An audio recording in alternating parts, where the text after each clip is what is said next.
In this video lecture, I will explain about the regulation of the cardiovascular system. First of all, you need to understand why we need cardiovascular control system. We need cardiovascular control mechanism for the maintenance of the adequate blood flow to the vital organs like brain, heart and the kidney.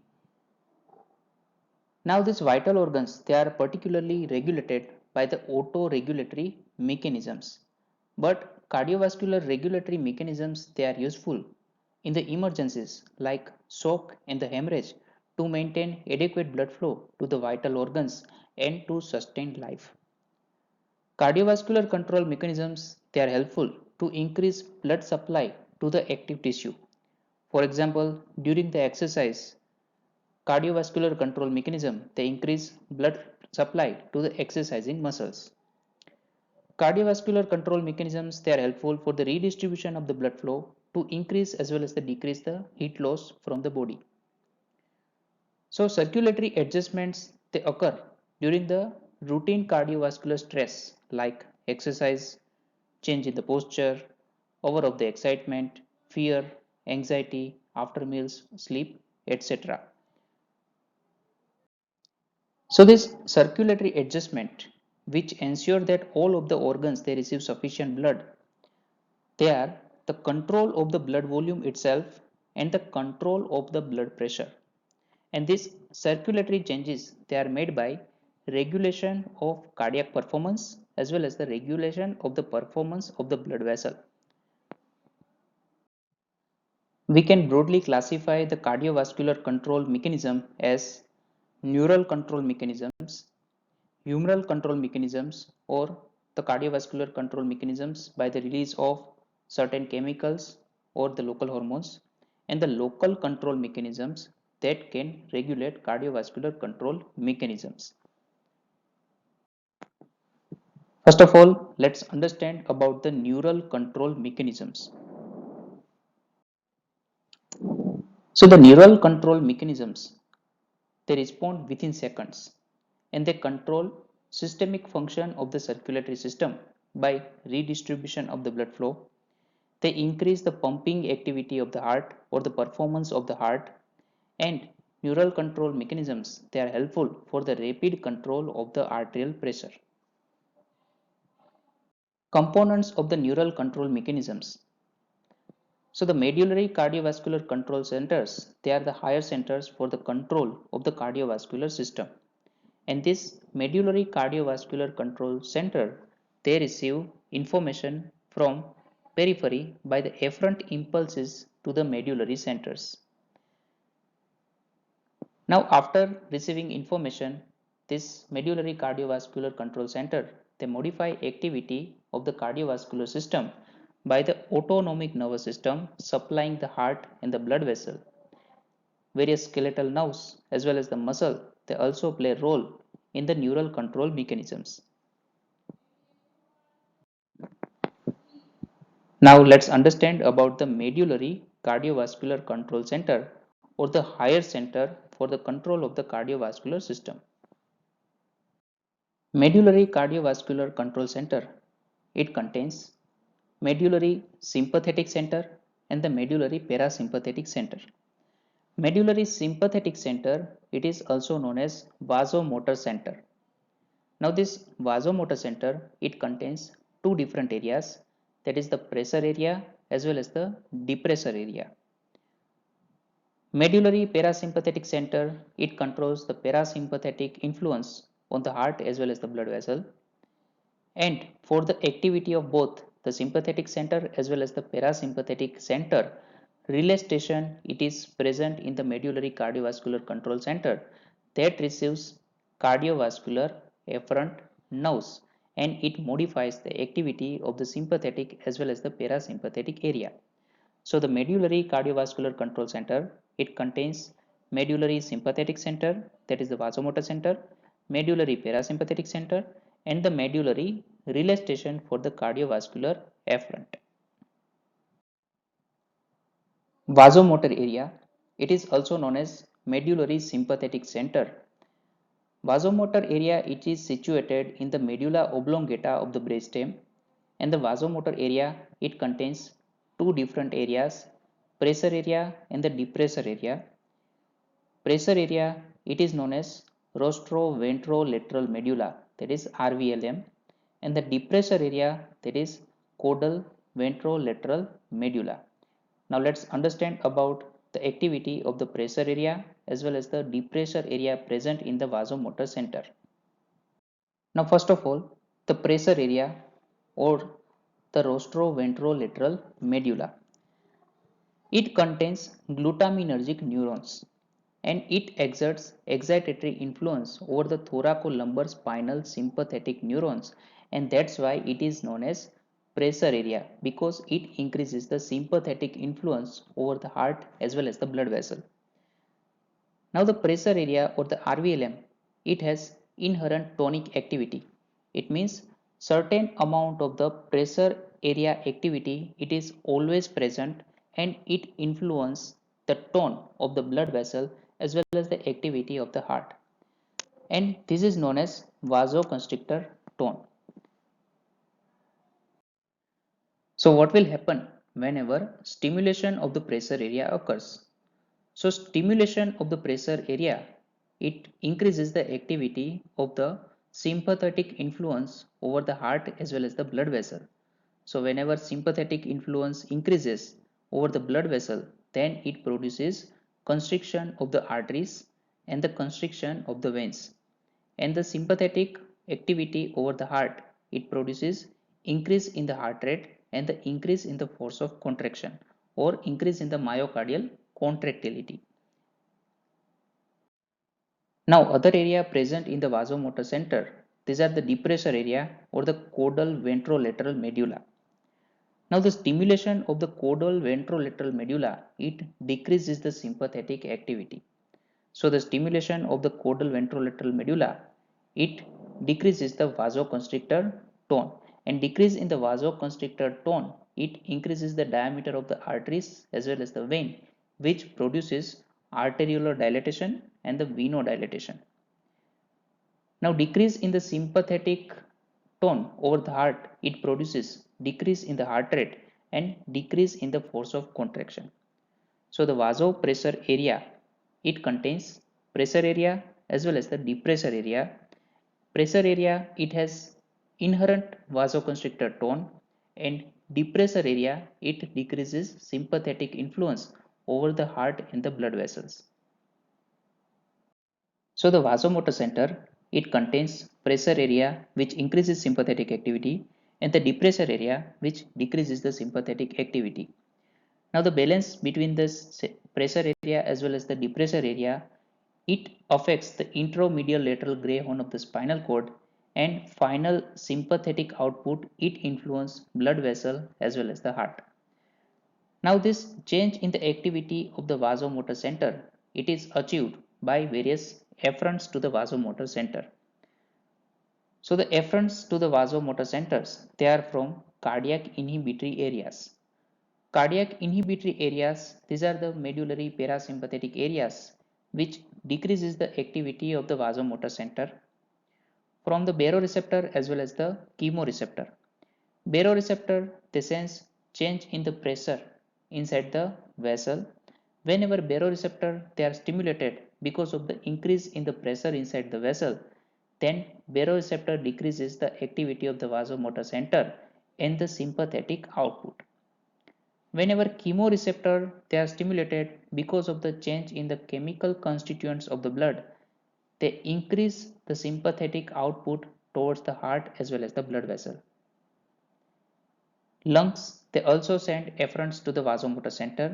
So overinflation of the lung, they decreases the sympathetic output to the heart as well as the blood vessel. Ascending pain pathways, proprioceptive input from the proprioceptors as well as the limbic system also increases the vasomotor center activity and the sympathetic stimulation of the blood vessel as well as the heart. Now medulla, it also contains medullary parasympathetic centers that controls the cardiovascular system. Now these medullary parasympathetic centers, they are also known as cardiac inhibitory areas.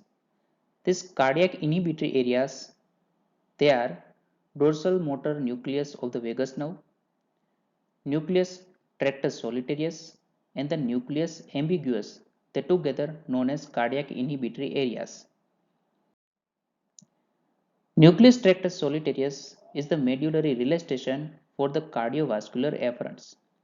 So it receives information from the baroreceptor and the chemoreceptor. Baroreceptor sense change in the pressure inside the vessel, and the chemoreceptor it sense change in the chemical composition of the blood. And all these afferents they are relayed to the nucleus tractus solitarius. Nucleus tractus solitarius it relay information to the vasomotor center as well as the cardiac vagal center, and it modifies the activity of the pressure area as well as the cardiac inhibitory areas. Now the higher centers in the medulla oblongata, it exerts the influence over the heart as well as the blood vessel through the autonomic nerve. So let us understand about the autonomic nerve supply to the heart and the blood vessels. So first of all, let us understand about the autonomic nerve supply to the heart.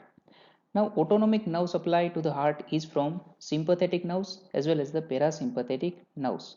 First of all, the sympathetic supply to the heart.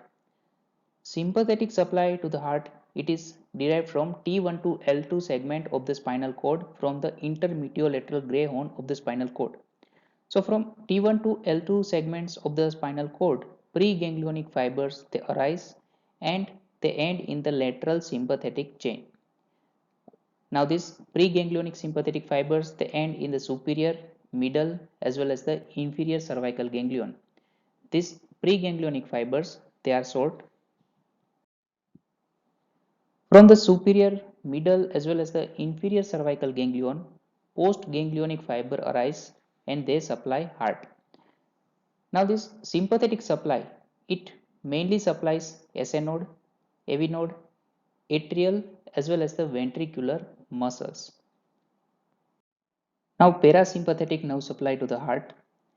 Parasympathetic nerve supply to the heart is from the vagus nerve, which arises from the dorsal motor nucleus of the vagus nerve. Now the preganglionic fiber in the parasympathetic nervous system, they are long, and preganglionic fibers they end in the superficial as well as the deep cardiac plexus and the wall of the aorta, from which postganglionic fiber arises and they supply heart. Right vagus nerve it supplies SA node, left vagus nerve it supply to the AV node. Now vagus nerve it mainly supplies atrial muscle fibers, but no parasympathetic supply to the ventricles in our heart. Parasympathetic supply to the heart is endocardiac, whereas sympathetic supply to the heart is epicardial. Now let's understand the concept of the vagal tone. So as we have learned in the previous slide, vagus nerve it supplies SA node, AV node as well as the atrial muscles. Now this tonic discharge of the vagus nerve, it influences pacemaker tissue in the heart, and this tonic discharge of the vagus nerve, it is known as vagal tone. Now we will learn about the vagal tone and its influence over the pacemaker tissue by understanding a simple experiment.